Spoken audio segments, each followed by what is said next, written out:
যেহেতু আছি এই কীর্তন উপলক্ষে, তো সেই জন্য কীর্তনে তো রোজ দিন আসাটা আমার ম্যান্ডেটারি। তো সেই জন্য রোজই আসছিলাম। আজকে এসলাম ভোগ খেতে, আসার সঙ্গে সঙ্গে ডেলিভারি বয়ের ফোন, দৌড়ে দৌড়ে আবার বাড়িতে আসতে হলো রিপ্লেস আইটেমটা নেওয়া। আজকে যেহেতু লাস্ট কীর্তন, ভেবেছি আজকে অনেকটা সময় থাকবো, সূর্য পূজা, অষ্টকালীন এইসব দেখবো।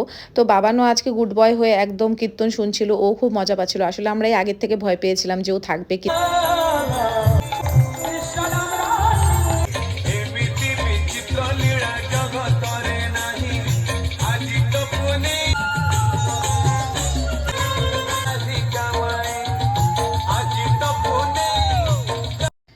তো এখন সূর্য পূজা কমপ্লিট হয়ে গেছে, তখন আমি ফেসবুকে লাইভে ছিলাম জন্য আমি খুব একটা বেশি শ্যুট করতে পারিনি। তো যাই হোক, কেমন লাগলো তোমাদের ভিডিওটা অবশ্যই জানিও। আর অনেকদিন বাদে সূর্য পূজাতে মানে দেখলাম সূর্য পূজা, বেশ ভাল লাগলো আমাদেরও। তারপর প্রসাদ খেলাম, আর যেহেতু আমাদের নিরামিষ তাই আমরা পাঁপড় ভাজা, বাদাম ভাজা এইসবই খেলাম।